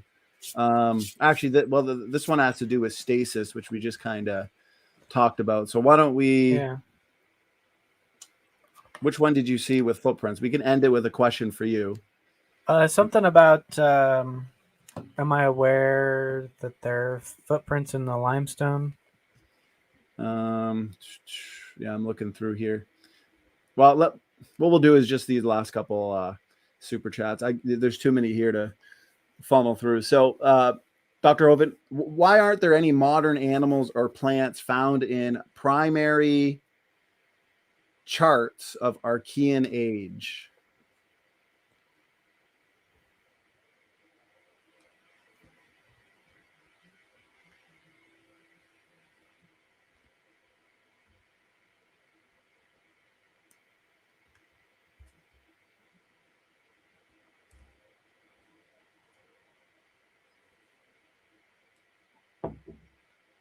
I think he's just getting his mic back up. Yeah, that one was from Sam Jenkins. I can repost it. All right. Okay. That I was talking about. Okay. Yeah, I just saw it. Okay, is that the question down at the bottom I'm seeing there? No. It's right here, Ken. It says, why aren't there any modern animals or plants found in primary, and then the word is CHERTS, of Archean age? Well, I think it's obvious assumption in that question that certain fossils ought to be found in a layer that he's given a name to it. You don't know the names of it. You don't know the ages of any of those layers. And if the top layer is younger, where did it come from? Are these layers coming from outer space? They're claiming the layers deposit this way. No, they deposit sideways. Go to Experiments in Stratification by Guy, some French name about this big. Experiments in Stratification. Watch the video. As water's moving sideways, it forms 10 or 15 layers at the same time. The layers form downstream, not this way, this way. So you can watch all that. But I think all the evidence is that all fossils found are very similar or nearly identical, only bigger than today. And the fossil insects that are much larger had to have greater air pressure, greater oxygen, or both. I think both. So I don't think anything's been proven wrong about the Bible by tonight's discussion. Okay, Kent. Well, we're going to end it with this last question. This one will be for you, Taylor. Thank you for the endurance from the both of you. So Sam Jenkins asked, and this is the question, Taylor, you were referring to, are you aware of human footprints verified as genuine by examination and modern imaging being found in Cretaceous limestone? If so, what are your thoughts? Well, if that's, I've heard of several of them that have been examined by creationists, and of course they conclude that they're human. Is that, if that's the Paluxy tracks, I know a lot about that. There were a couple others that were just impressions in limestone that were erosion. But as far as Paluxy goes, I just made a little chart here. So it was just a bunch of dinosaur tracks, and then this they claim is the human. So looks like dinosaurs are evolving into humans and then back into dinosaurs mid-stride. So I'm not sure that helps the situation at all. All right, thank you for that response. Kenton, I'm sure if you wanted a response or just kind of wrap it up here. No, I've been to Paluxy many times. I know Dr. Carl Ball has a museum there, and he studied the trend. We've got copies of the tracks here. Certainly, there have been some misidentified, where it's just the pad print of a dinosaur or something. But there are many legitimate human footprints, usually much bigger than ours today, have been found. Many human footprints have been found around the world. If you watch my video number 3 about dinosaurs in the Bible, I have a whole section. I was trying to find it quickly here, where I show pictures of these. And this is not just in the middle of a trackway of other dinosaur tracks. It's a whole trackway of human tracks. When they were first discovered, there was a chiropractor who lived there in Glen Rose who began making it his life study of these things. I mean, the guy was a chiropractor. He knew a little bit about anatomy. He said, look, these are human footprints. Fossilization can take place quickly. Frequently, fish are found, like this fossil fish inside of a fish. A fossil with the head thrown back. I got one here showing, there's some of the human foot handprints. Not that one. Let's see. There we go. Giant dragonflies fossils. And hope to show the one of a fish giving birth. I mean, soft tissue like flowers are found fossilized. How could that last? Fossilization can be a rapid event. If it's buried quickly in mud, the mud then turns to stone. It can turn the fossil within it, or the plant within it, to a fossil. Happens quickly. So I think the Bible says that the scoffers will be willingly ignorant of the creation and the flood. They don't like to admit that flood could do all the things that we see in geology, because that represents the judgment of God. And Taylor, God's going to judge you one day. He's going to judge me too. But see, my sins are forgiven. I accepted Jesus Christ's payment for mine. So I'm going to heaven. It ain't because I'm good, because he's good and he saved me 52 years ago now. I'd like to see the same for you. Go ahead. All right, thank you, Kent. Taylor, question was for you. So if you want to add any final thoughts, final points, and then we're gonna call it a night. Very good debate, guys. So yeah, without specific reference to footprints, I'm not sure. I would have to look into that. So the one I gave is the one I know most about. So I guess we can leave it there. And yeah, mighty convenient to have all your sins erased. I try and just do the right thing the first time. So, all right. Well, how's that working out for you? Pretty good. All right, guys. You both made for a great debate. Definitely one to remember. Great chat the entire time. Great questions from the audience as well. I appreciate the support. I appreciate the super stickers from the audience. Kent, Taylor, any final words and anything you wanted to kind of add before we shut it down for the night? No, we'd like to invite everybody down November 24th, the day before Thanksgiving, our Bible Believers Baptist Big Bang Blowout. We're taking on all the atheists in the world. Come on down, or come by Skype or by phone. I'm going to debate all of you at the same time with half my brain tied behind my back. We want to see the best 3 evidences for evolution. We're going to debunk them right here on our channel, Kent Hovind Official, well, on the other channel. And we'd love to have you come. Come spend the next day, spend the day with us. We'll be your family. Join us for Thanksgiving dinner. So you're invited. Taylor, come on down. All right. Awesome. Thanks for those final words. Kent, that sounds like a lot of fun. And yeah, go ahead, Taylor. Final words. Well, I will unfortunately be in Mexico putting my feet in the sand, but I guess there's a couple things I could briefly touch on, if that's okay, that I don't think I got to. As far as all the mountain layers forming at the same time, we can see today how mountains form. We watch them grow. They're being pushed by the plate tectonics. And as far as evolution, I know it wasn't really a debate on evolution, but I guess I'll just say we observed today that the size, shape, location, orientation, number, and chemical composition of bones and organs and all of their traits change. And so there's no reason to think that can't, that lineages can't accumulate a lot of those changes. So that's the science of evolution in a nutshell. And I guess I'll leave it there. All right. Well, I appreciate it. Kent and Taylor, we're going to let you guys go. That's 2 hours. 2 hours flies by as usual. So God bless you. God bless the chat.